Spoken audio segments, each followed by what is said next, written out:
Alright, so in today's video we have a soldering iron, just like in the last video, where we had taken a look of what this thing can actually do and what it can't do. And you can see that video right there if you click that icon. So, soldering iron, used for this particular unit, is used for a small repair works due to its size, and it's actually pretty high powered. They claim 75 watts that this thing can produce. Now I really doubt that it actually can output that power, but again, every claim has to be tested. So as I promised, we will be cracking this thing open, taking a look how it works and why it works. So first thing first, we have a what are the name for this connector? Aircraft. I think it's aircraft connectors. Yeah, whatever. Yeah, that doesn't matter. Anyway, so I want to take a look at the unit itself, because the thing is, how do they give you that power and functionality from a box like this?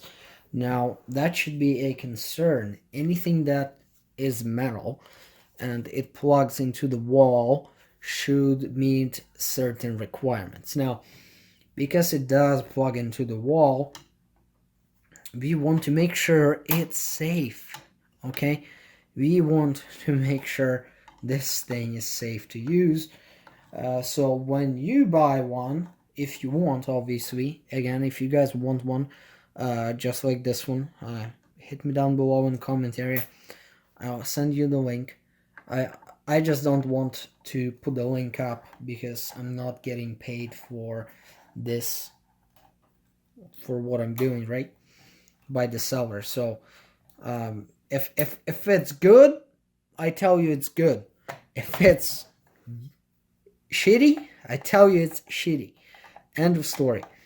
So the last hot air rework, pen, gun, whatever you want to call it, which that video you can see right there, it was decent. It wasn't good. It was decent enough for the money to actually buy it, I think. And if that one breaks, I will buy one again because it's good. Well, decently good, if you know what I mean. So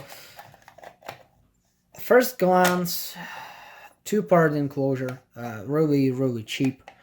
You can get these on eBay for up to $10 with a front plate, back plate, anodized in any color you want. Nothing really to it. We'll lift it up. Oh, that's interesting. So we have a plastic sheet here which protects the case from touching any of the live electronical heatsinks. So that is pretty cool.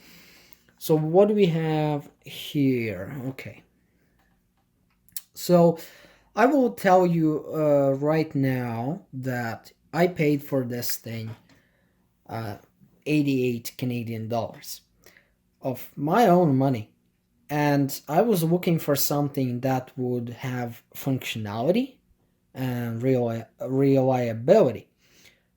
Does this provide the functionality? Yes. Reliability? Yes. The reliability comes from the tips, actually, because the filament is inside of every tip, and you have your contacts on here, which would be your thermocouple and your heating element. So that's where the reliability comes from. I wasn't really concerned about the electronics because to be honest, like, for that price, if it would be bad inside, which by the looks of it it's not, if it would have been bad inside, I would want my money back. So I obviously had opened this thing before because that's like the first thing I did before I even turned it into the wall. I mean, when I plugged it into the wall, that was my main concern. Is it any good? And yes, it's actually good. It's actually good. I see why I paid that much money. Now, there is a couple of things I would want to different here. For example, a connector here. Come on. You guys have to be kidding me. For $90, you guys can't supply a freaking 2-cent connector. You know, they obviously cut costs where they can, but 2 cents or 5 cents does not make a difference. I would glad to pay that to get that connector in there. Apart from that, it's faster assembly, so it wouldn't even cost more money if they had that connector in there because it's faster assembly, one less step to do, and yeah. So I've been running this thing for about 15 minutes while using it. I just wanted to see what parts get hot, what parts don't get hot, because you can feel it on a heatsink. There is no conduction of heat between the case and the PCB. So from what I see, the transformer is just warm, like lightly warm to the touch. So there's nothing really to it. The diode here, or whatever that is cold. Capacitors a little bit warm. That is a concern, of course, if you're going to be using this to desolder something heavy. You might want to swap these caps out. Now obviously they are rated for 105C, so they should last technically, but they did get a little bit warm. The choke is the warmest part, to be honest, on there. So yeah, that's it looks like it's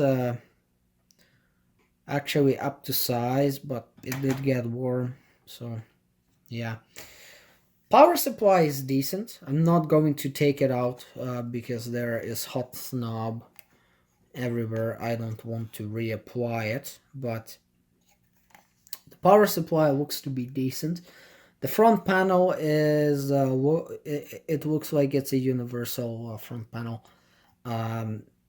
Any power supply will do. I guess the only difference between the cheap versions of this thing with a LED, just a digit LED display, is the power supply and this. Now, paying more, I think you get more than you would pay less, and you would get much less. You know what I mean? Like, you get a beefier power supply, and you get a better front I/O, and just inputs and whatever. Like, the screen is just nice. It's all OLED, so no concern. It's pretty good. It's pretty good. Now, the grounding, it was my main concern. Okay, so yeah. Okay, they have the ground there. They have a ground there. Okay. Alright, so I'm still a little bit concerned with grounding. I mean, they soldered the ground to the metal casing of the potentiometer, which then goes to the... no proper screw-on terminal to the case. But the lock washer, it's just not present in here. But it should be still good. We have a fuse in there, a 3-amp fuse. So obviously they're trying to protect something. If it goes, if anything goes wrong, it has a fuse here, and then I think it has a fuse here. Let's see if we can actually open that thing. Oh yeah, look at that. It has a freaking fuse, man. What is it?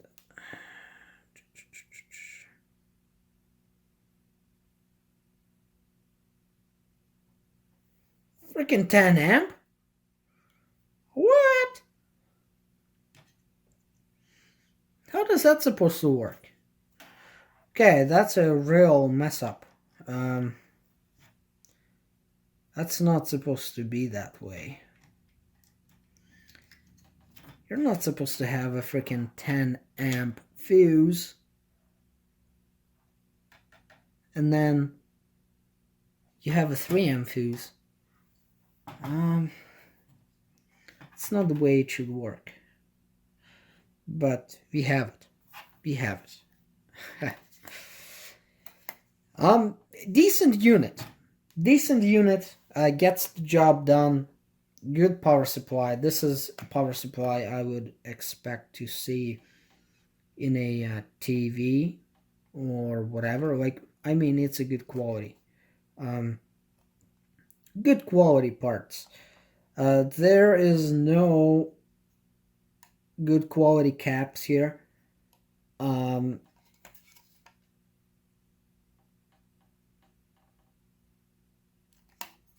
Even the components are chintzy, so they are obviously just getting, yeah, they're just getting the surface mount components done on the board, and then everything that is through hole, like just these passive parts, they are whacking them in there, whatever they have, which works fine to me. I mean, you cut the cost where you can to your product without actually influencing the performance. It's a low powered unit, so it's not really a concern. I mean, if nothing blows up when it reaches its full power, I'm okay with that. So pretty decent. I mean, I like it. I actually like it. I don't mind what I see here at all. That actually seems to be good. That seems to be good. So I'm actually pretty satisfied with what I see so far. So let's put it back and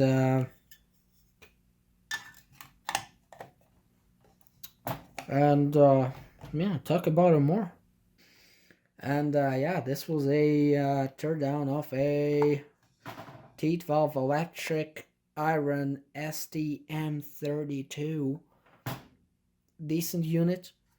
I would recommend to anyone who is trying to do electronics repair on a home gamer scale. If you're a professional, don't even look at this. Get yourself a proper Heiko soldering iron station, and don't waste your time on anything like this, because the reality is this is China and it will break sometime sooner or later, and it's just not worth it. You want a reliable tool, you want a tested tool that had been used by professionals, so you can get your job done faster, because time is money when you run your own business. So for home gamers, yay. Professionals, nay. Right? That's the conclusion to this video. So thank you guys for watching. Again, like it if you like it, dislike it if you dislike it. Tell me down below if you want one. I'll send you the link, and you can watch of my previous videos down here. And yeah, I'll see you in the next one.